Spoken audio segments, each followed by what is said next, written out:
like to welcome everybody to today's presentation on coping with holiday stress and triggers. I'm your host, Dr. Dawn-Elise Snipes. In this presentation, we're going to explore the impact of holiday triggers on the whole person, define relapse, identify exacerbating and mitigating factors for relapse, and explore some unique relapse triggers and traps during the holidays. And we're really going to talk about different issues like depression, grief, eating disorders, and substance misuse. Starting at the beginning. Stress, we know, triggers the HPA-Axis. It triggers our fight or flight response. And when our HPA-Axis is activated, remember we have the fight, which is anger, the flee, which is anxiety, or the forget it, which is depression. And depression can happen when we're grieving or when we're just plumb out of energy and we don't have it in us to even care at this point. We're done. When that HPA-Axis is activated, it suppresses our immune system. So we're more susceptible to getting sick. It increases our systemic inflammation, which can lead to feelings of depression and dysphoria. It may increased inflammation will keep that HPA-Axis activated, as well as contribute to depression, which can impair sleep, which will result in lower energy. And obviously, increased inflammation is usually associated with increases in pain. Any of those things may trigger reactive behaviors to avoid or numb distress, and that can come in the form of addictive behaviors, risky behaviors like thrill-seeking behaviors, or even withdrawal from other people. And when we're talking about relapse, I want you to recognize that relapse is the recurrence of symptoms for health, like your autoimmune disorders or any sort of illness or pain, mental health like depression, anxiety, even schizophrenia, or addictive issues. So relapse is not just about addiction. Relapse is about returning to a prior state of being that was unpleasant or unhealthy, not where you wanted to be. We want to look at issues that may come up during the holidays. These can be thought of as relapse warning signs. When you start experiencing some of these symptoms, it's a clue that you probably need to pay attention and figure out what's causing it and what you can do to improve the next moment. During the holidays, sleep often feels like it is fleeting and you just can't get enough of it. Partly because we have a lot more demands on our time during the holidays. It's really important for people who are in recovery from anything to make sure that they prioritize sleep. Inefficient or poor quality sleep activates that HPA-Axis, increases inflammation, increases pain, increases depression, and reduces our ability or our resources to deal with life on life's terms. So it makes us a lot more vulnerable.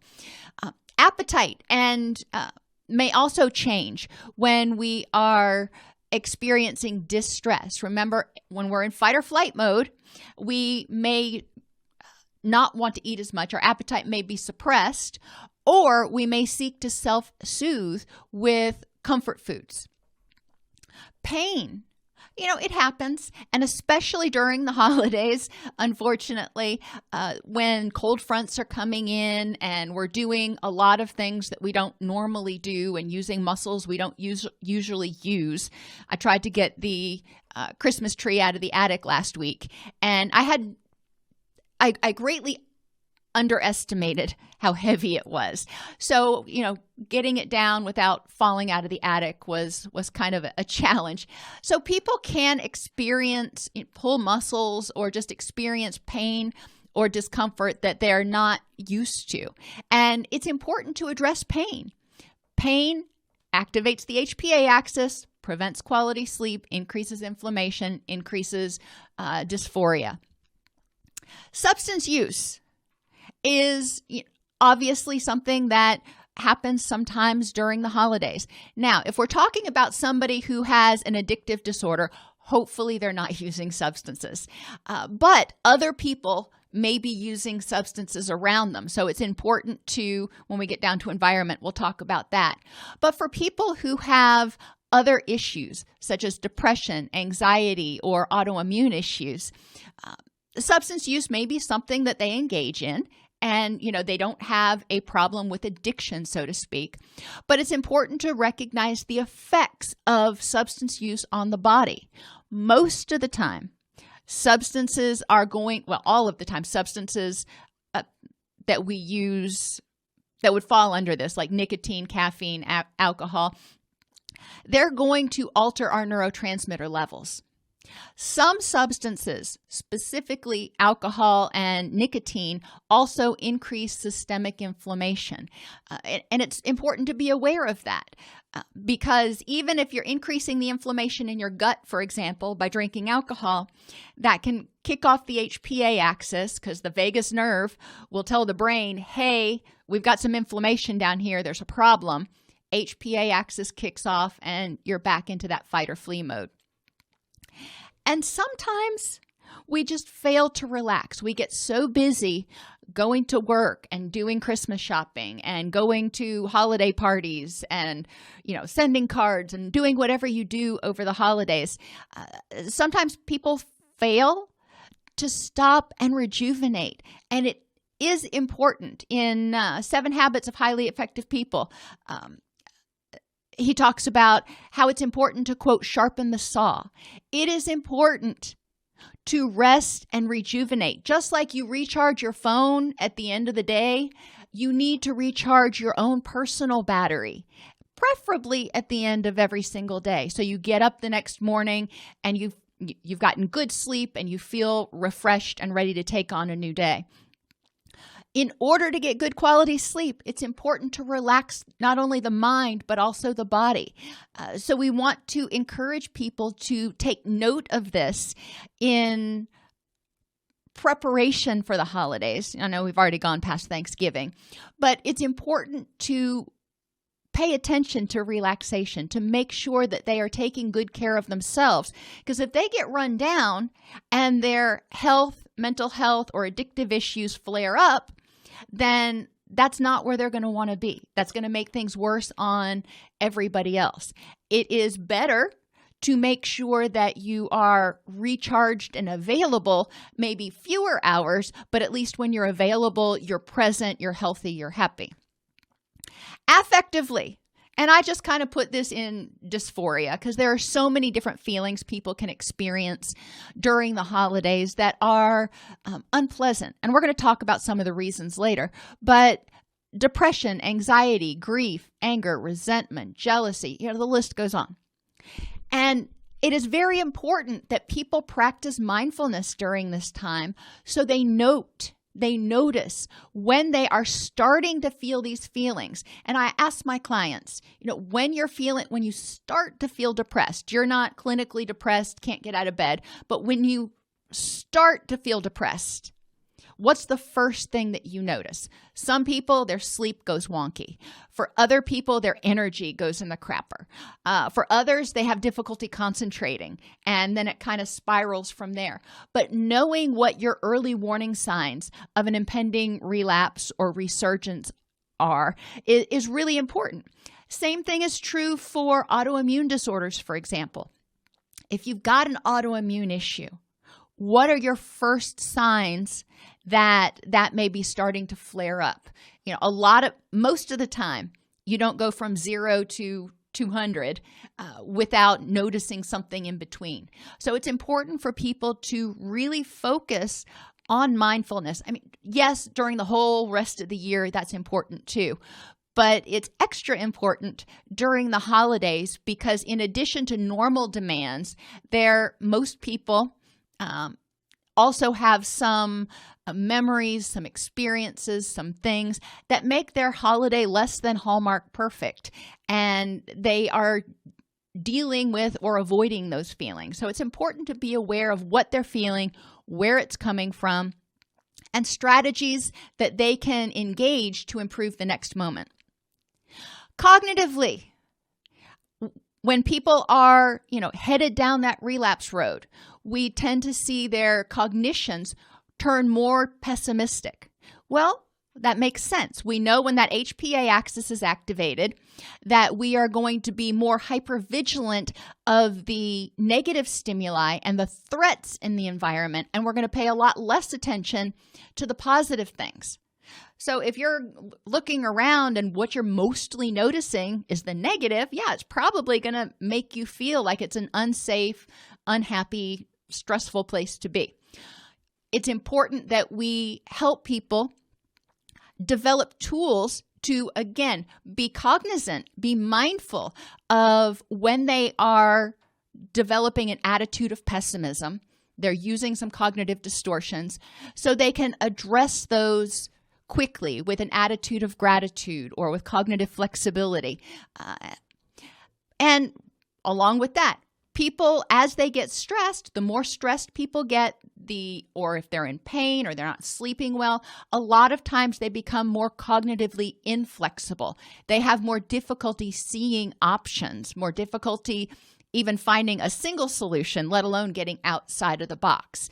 And this can be a sign, and it can be really challenging at work, for example, or if you've got, 3 children and you've got different plays and things that you've got to be at, trying to plan and organize can be very overwhelming and challenging if you really just want to stay in your routine, Mindlessness is another symptom of relapse. When people start becoming reactive, when they go on autopilot, that is a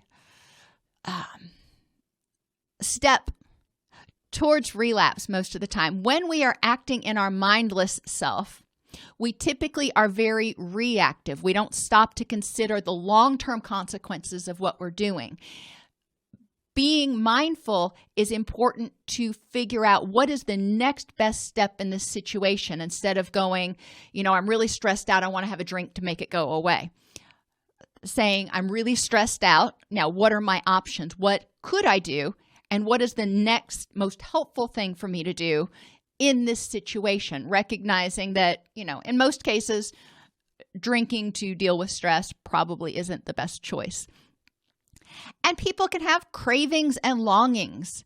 They can long for people that have passed on. They can have, they're craving that connection with them. They're craving that person. They can crave, obviously their substance or their addiction if they're dealing with addictive behaviors. There are a lot of different unwanted thoughts that can occur, thoughts that make a person focus on memories or experiences that either they can't access again because it's gone, or that they don't want to access because that would lead to a full-blown relapse. And it's important for people to notice these things. I mean, there are still songs that I hear periodically around Christmas time that remind me of the holidays I would spend with my dad. And I have a moment of nostalgia, but I've learned to identify that and say, okay, that's bittersweet. And then decide, okay, what am I going to do next? I can sit here, listen to this song, but I'm probably not going to put on an entire soundtrack and spend 3 hours dwelling on what used to be. Everybody's going to deal with their cravings and longings differently. We do need to help people develop distress tolerance skills. So when they experience those cravings and longings, they have tools so they don't feel like it's going to become overwhelming. So they don't feel like they can't control the thoughts. We want to make sure that they feel like they have options in their behaviors. Environmentally, during the holidays, a lot of times when people start feeling depressed, for example, they may stay at home, blinds drawn, watching whatever on TV, trying to avoid people, avoid reminders that it's the holidays, anything that they can do to withdraw from the situation. Unfortunately, when we do that, that keeps us from accessing those healthy social supports, which are so important in any kind of recovery, as well as in a healthy, happy, meaningful life for most people. We are wired to want to be connected to people. We're wired to want to have interactions with other people. So complete withdrawal can eliminate those social supports, and staying at home with the blinds drawn and, sitting on the couch watching TV all day, every once in a while, all right, probably not a problem. But if you do it for days on end, it's going to mess up those circadian rhythms, which is going to negatively impact your sleep, which is going to trigger the HPA-Axis. So this is another thing people need to be mindful of. Are they maintaining their circadian rhythms? Are they making sure that when it's supposed to be light out, they're in light spaces? And when it's supposed to be dark out, they're, in darker areas. And sometimes people will go to old places. And this can be a trigger for grief if you have to go to a family reunion and you have to go back to the house that you grew up in, but your grandparents have passed away or a parent has passed away. Going to that house may be extremely triggering. Going back home. Some people developed their addiction when they were living at home, when they were in high school or before they left home. And going back to that city, going back to that neighborhood can be very triggering for people who have addictions. So there's a lot of potential triggers in old places, a lot of memories. And unfortunately, we tend to romanticize a lot of our memories. So people with addictions may go back to those places and start romanticizing the good parts and trying to not think about the bad parts. When they have to go back to old neighborhoods that may trigger distress, it's important that people have a plan for how they're going to deal with that. Interpersonally, people may regress to old ways of interacting, being selfish, being withdrawn, or being overly compliant. They may overcommit to things from guilt. They feel like, I should have been there, and, it's important for me to be here because they will be angry with me if I don't agree. Or fear of abandonment or rejection. If I don't say yes, then they are going to not love me anymore. And again, withdrawal from social supports, time management, circadian rhythms, sleep, nutrition, and social support are all super important in maintaining our reserves during the holiday season. We need to make sure that pantry, if you want to think about it that way, that pantry is stocked with all of the resources we need, with all of the fuel that we need on a daily basis. We need to check that pantry and know how much fuel we're going to need, how much energy we're going to need on a given day, how many resources we're going to need to deal with life each individual day. And each day is going to be different. Some days may be regular work days. Other days you may have to deal with going to the office Christmas party, which, you're going to have to see the really annoying person from down in accounting or whatever. How do you deal with that? Or there's going to be drinking at that party. So if you're in recovery, how do you deal with that? Unique triggers around the holidays, Thanksgiving, Christmas, Hanukkah, New Year's, any of those holidays that revolve around family and social gatherings. Being around triggering people who could, if you have an addiction, trigger you to want to use, people who trigger feelings of anger, people who trigger feelings of anxiety or resentment. Any of that can be a problem. And it's important for people to think ahead of time. What am I going to be facing when I go there? Who's going to be there? And how am I going to deal with it? And I encourage people to have a plan A, a plan B, and a plan C to deal with triggering people. Making sure that you are aware of options. Exhaustion from social demands can happen during the holidays because people want you to come visit, to drop by, to call, to do this. And yes, you can call from your own home, but that can be extremely draining, especially on introverts, to have to call and carry out long conversations with people on the phone. Loneliness can really flare up a lot if you are not invited to certain parties, or even if you are invited, if you go and you feel like, all right, I'm in a room full of 50 people, but I feel completely lonely because nobody accepts or acknowledges me.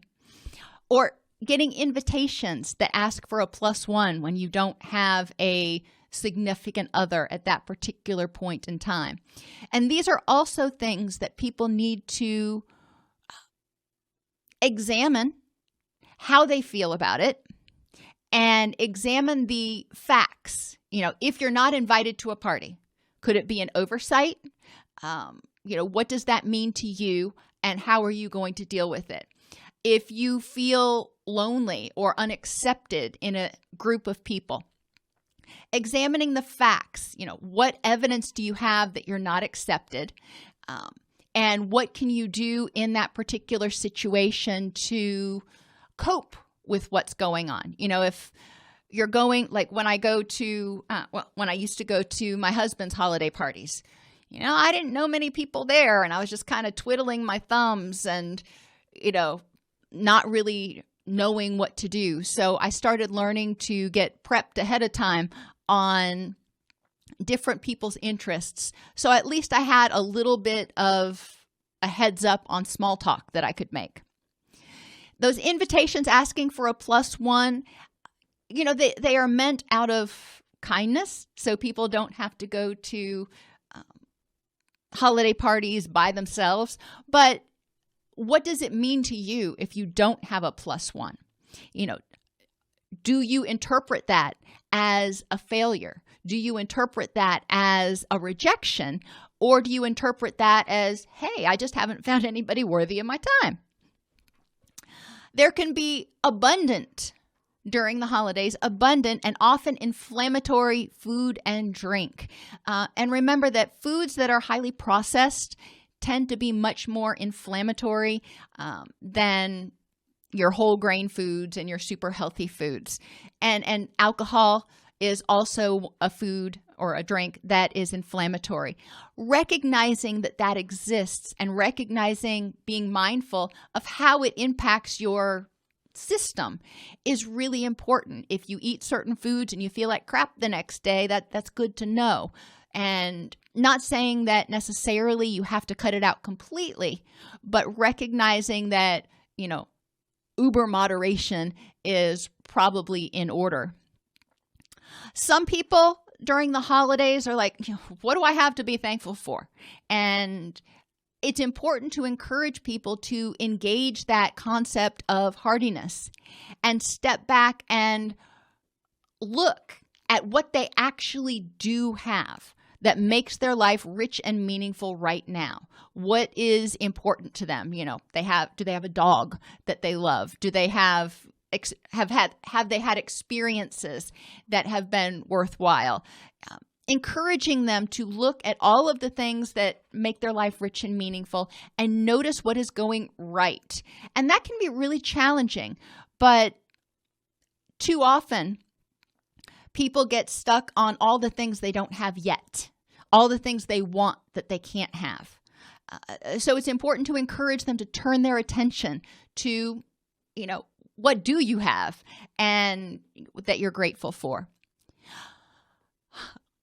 These holiday movies can be ridiculously depressing for a lot of people. Just like social media, where people present their best face most of the time, they don't tell you about all the things that are going wrong in their life. They tell you about their promotions and their anniversaries and their this good thing happened and that good thing happened. They don't typically tell you about the bad stuff. Well, the movies and television are often very much the same way. They present this idealized version of the holiday season, and people look at that and they think, well, this is what I'm supposed to be experiencing. This is what the holidays should be like. And it's important to help people get a more realistic conceptualization of what the holidays are really like for most people, and then define for themselves, what would a good holiday look like for me? Looking back over past holidays that have been good, or aspects that have been good, picking and choosing and figuring out how to make the holidays beneficial or pleasant. Reminders of losses can also be triggered around the holidays. This is the, third Christmas since so-and-so died, or this is the, this year people have a lot of losses, financial losses, losses of jobs, losses of friends. And so the holidays are exceptionally stressful for a lot of people. And I know they haven't talked about it near as much as anything else, but I know the rate of deaths from opioid overdoses has gone up this year. So there are a lot of things that people are grieving over the holidays. And it's important not to invalidate their grief, not to take away their grief, but help them figure out how they can experience their grief and have the best possible holiday. What's that going to look like? What can they do to improve the moment? What might they be able to do to get some moments of solace? And going along with what do I have to be thankful for is another year, same stuff, different day. That sense of hopelessness and helplessness, and helping people develop a sense of hope and empowerment, looking at what it is about their situation right now that they dislike. What aspects of that do they have control over?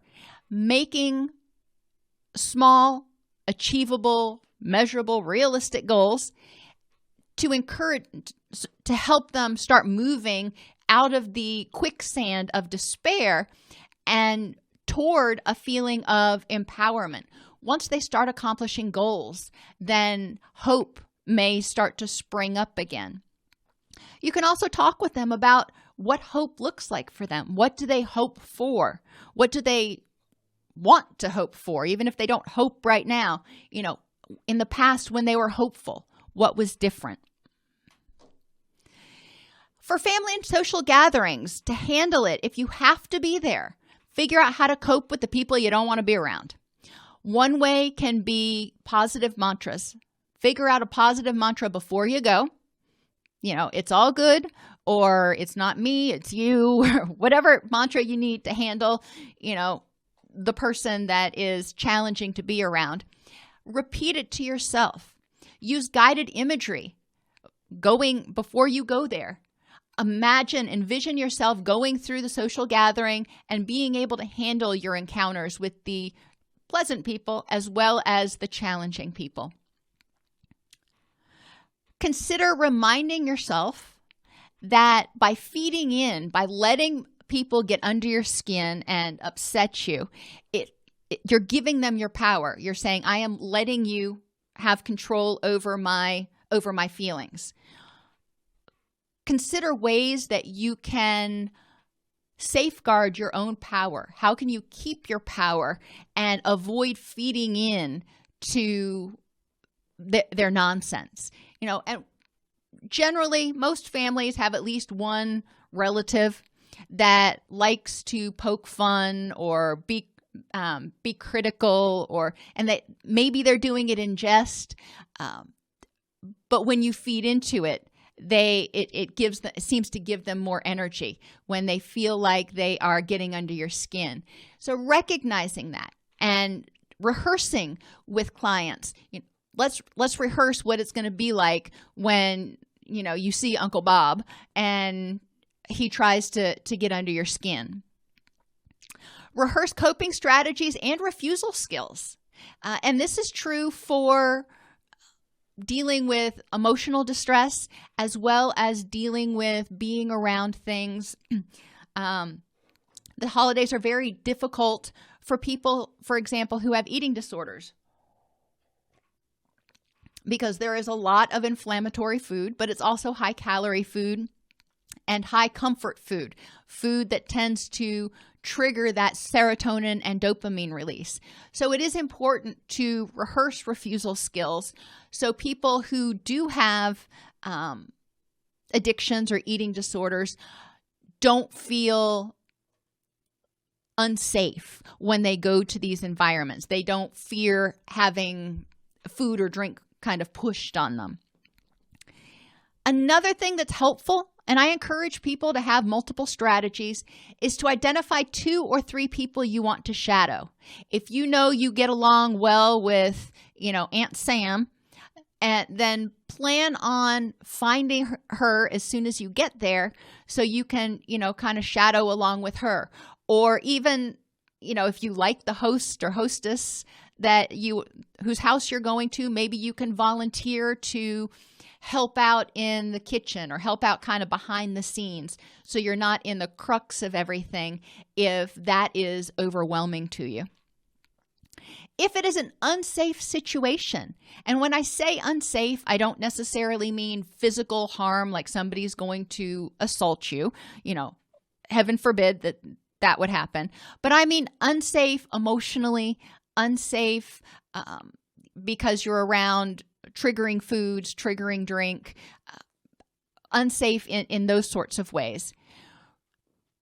It may be more prudent to politely decline the invitation if you know that it's going to be an extreme trigger. Just like you wouldn't expect someone who is in recovery from alcoholism to go to a Christmas party at a bar.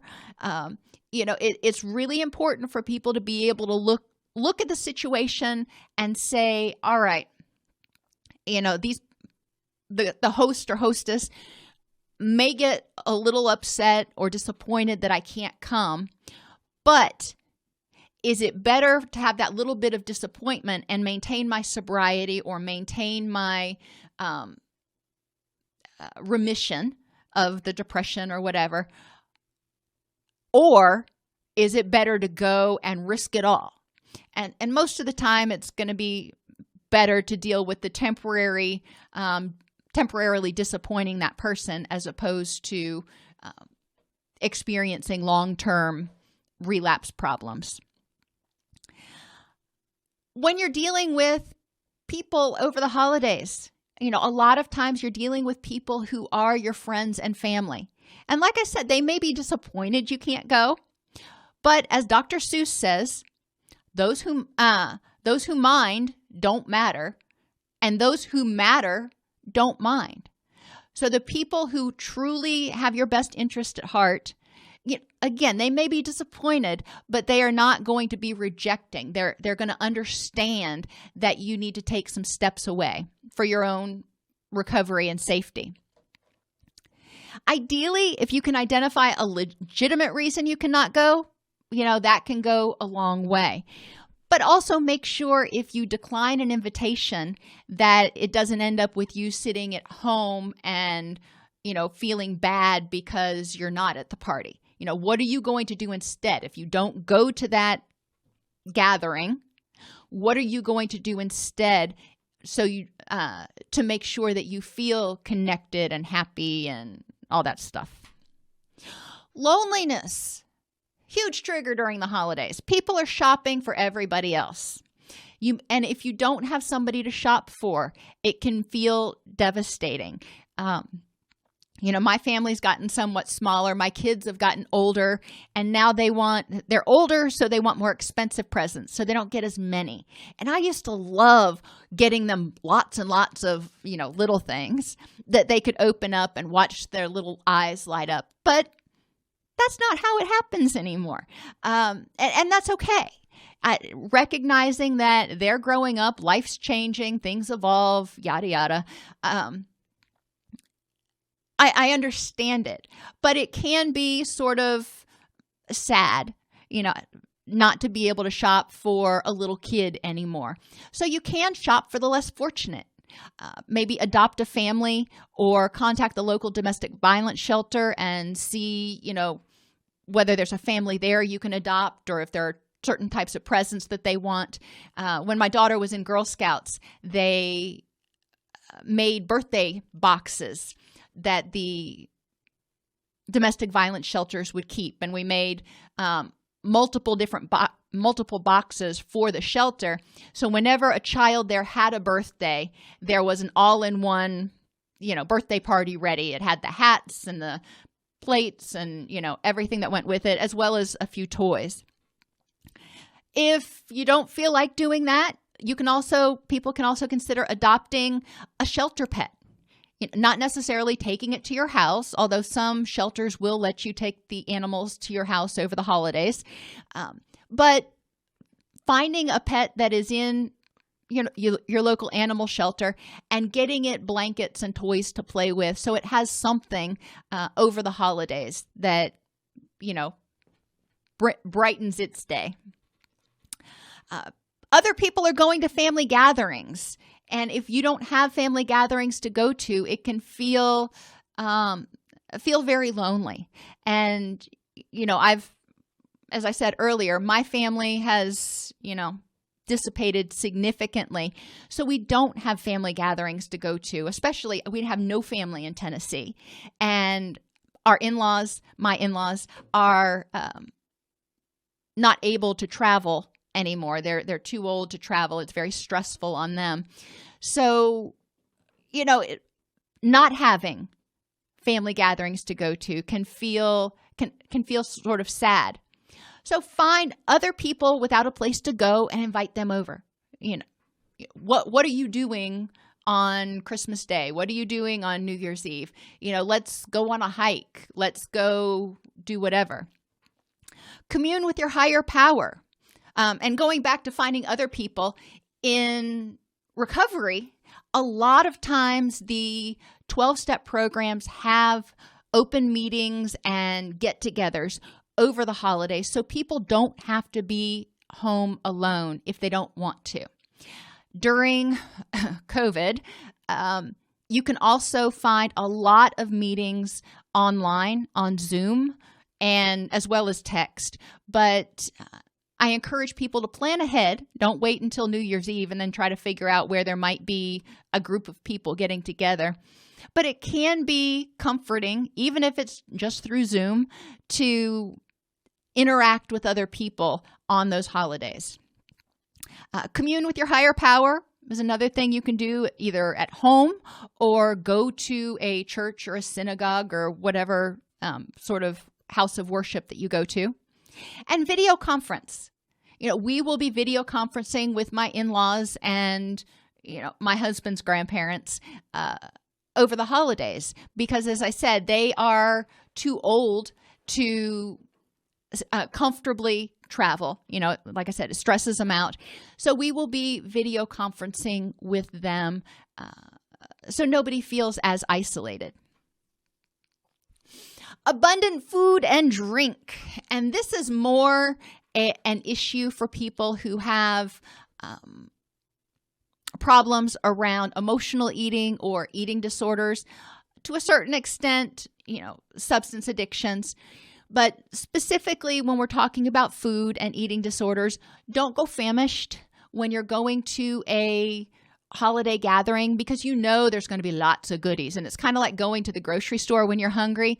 You make poor choices when your blood sugar is low. So don't go famished. Stay as far away from the buffet table as you can. Eat mindfully if you have to eat, and try to avoid eating out of stress or obligation. If you feel like you need to have a plate because everybody else does, you can get some vegetables or something to put on it and kind of pick at those if you want to. But it's important to be aware of what you're eating and not just mindlessly eat while you are talking to people and moving around. Choose lower calorie and less processed options. A lot of people with eating disorders have a reaction called disinhibition. And once they feel like once they have eaten what they consider a forbidden food, they feel like all is lost, and they have difficulty shutting the floodgates back, if you will, and stopping their binge or stopping their overeating. So recognizing what you're comfortable eating, recognizing that this may be a stressful situation, and to be kind to yourself is really important. Getting small helpings. If it's a potluck, bring a healthier dish so you know you have something to eat. Actively sip on water, at least if you've got a drink in your hand. A lot of times people aren't going to be, it's not going to be obvious that you aren't eating and partaking and in all of the food and stuff. Have a battle buddy when you go to these gatherings. Take somebody with you who can help you stay focused and stay mindful and avoid relapse if necessary. A lot of times for people in recovery from alcoholism, for example, holiday parties will still have alcohol. And it can be really helpful to, if they feel like that's not too unsafe to go, it's really helpful to have somebody with them that, can help them resist urges and temptations and remain mindful and notice if there comes a point where they just need to leave because their cravings are too strong. Play the tape through, recognizing before you pick up that big old hunk of cake or that drink of alcohol, if I do this now, what is going to happen? What are going to be the ripple effects? Cook at your own house and send the leftovers away. And this is a good strategy sometimes, again, for people with eating disorders. If they feel like they want to celebrate, but they want to know that what they're eating is not a, quote, forbidden food, or they want to have more control over the food that's available, cooking at their own house can be helpful. And then sending people away with takeaway boxes can be a nice treat for them, and then you're not left with lots of leftovers that may be overly tempting. Time demands can be another huge trigger around the holidays. Time management is a priority. It's important for people to ask themselves, what can I let go of to make time for seasonal demands? When my kids were little, they had, holiday plays and holiday parties and, all that kind of stuff. We had lots of stuff we needed to do, plus shopping and everything else. So it was important for me to identify what things can I let go of during this time so I still have time for me. I have time for relaxation, and I don't end up getting completely worn down and sick and stressed out. Again, remember that anything you go to, you don't have to stay for hours. You can go, you can make an appearance, and then you can leave. When it comes to answering that question of what do I have to be thankful for, sometimes it's helpful to use those distress tolerance skills and get out of your own head and go volunteer at a soup kitchen or Habitat for Humanity. Volunteer with people who are struggling more than you are in order to put it into perspective. Hand out blankets and little toiletry bags to the homeless.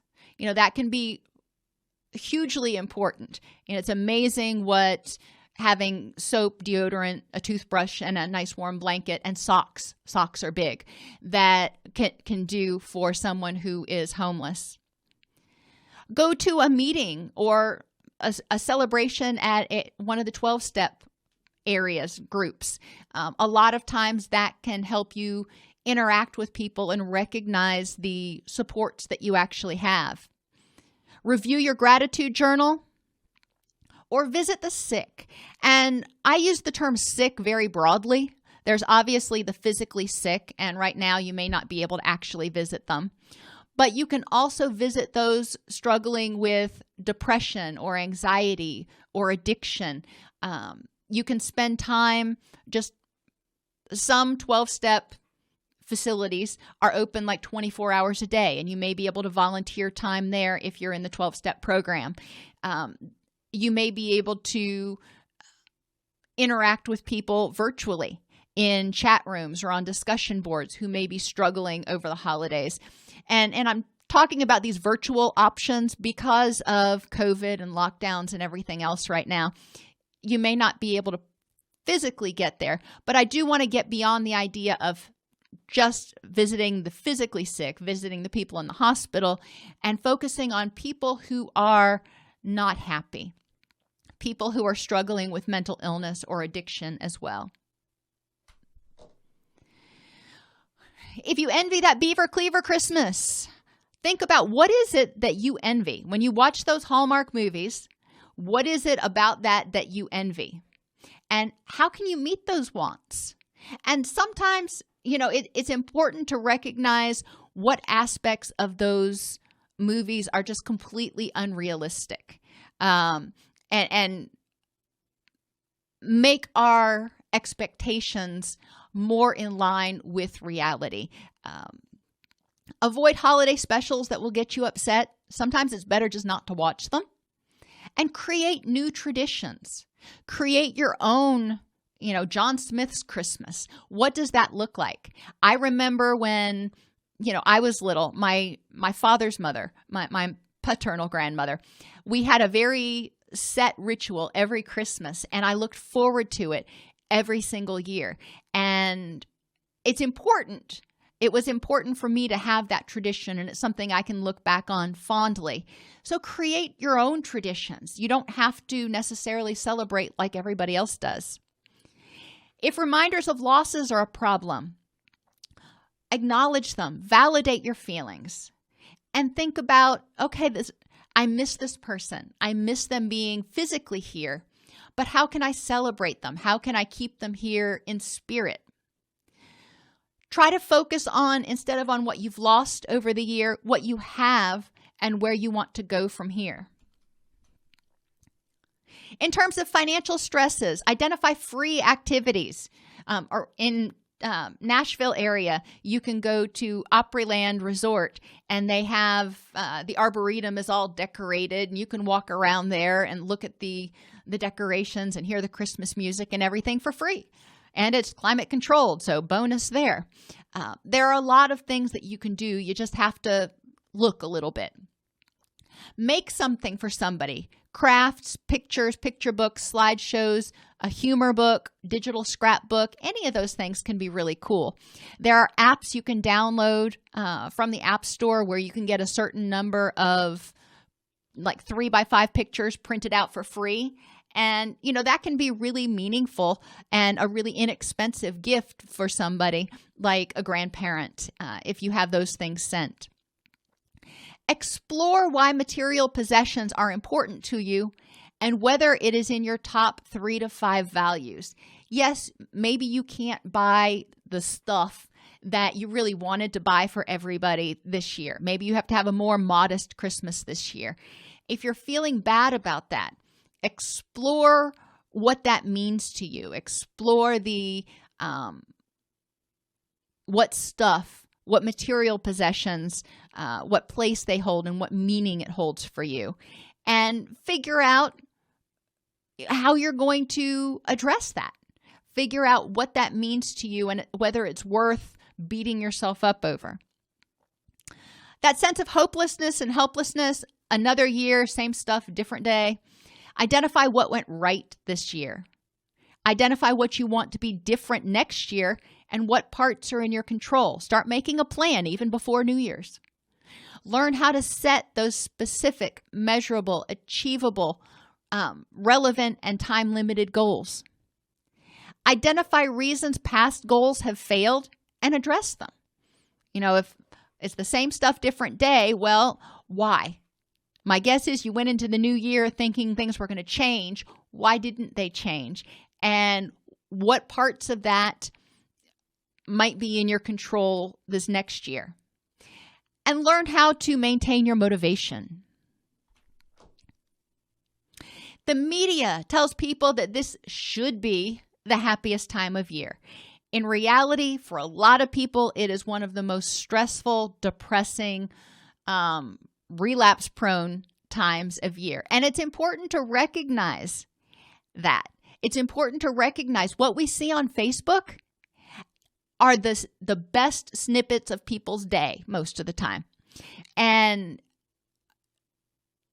to use a filter and recognize, okay, I'm seeing 10% of their day. What was the other 90% like?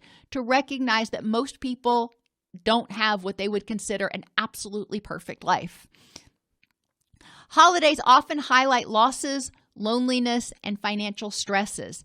It's important for us to help people identify and be able to work through their grief, develop tools to deal with the distress that happens when their grief gets triggered, to identify supports to address their loneliness, and even to reach out to or connect them with resources that can help them with financial stresses, such as the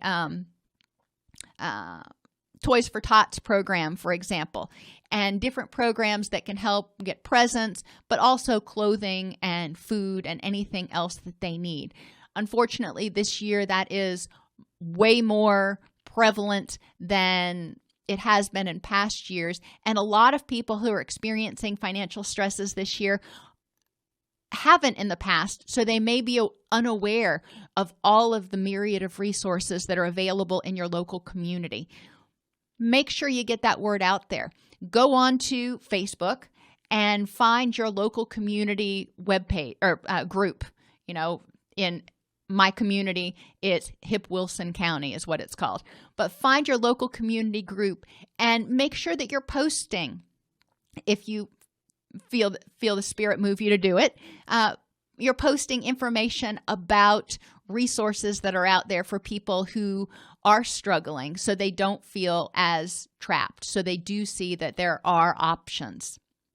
Relapse prevention over the holidays involves people knowing what their first signs of relapse are, preventing getting run down and vulnerable, setting healthy boundaries, recognizing when you've got to say, no, I can't put myself in that situation, or this is getting too uncomfortable, I need to leave. Addressing issues of rejection, isolation, and failure, and setting positive, proactive goals to help bolster people's mood, their emotions, their problem-solving skills, and their coping skills, and positive behaviors to make sure that they have tools in order to regulate their HPA-Axis and regulate their stress to prevent relapse. Are there questions? If this podcast helps you help your clients or yourself, please support us by purchasing your CEUs at AllCEUs.com or getting your agency to sponsor an episode. A direct link to the on-demand CEUs for this podcast is at allceus.com/podcastceus. That's allceus.com/podcastceus. To sponsor an episode of Counselor Toolbox and reach over 50,000 clinicians per week, go to allceus.com/sponsor. Thank you.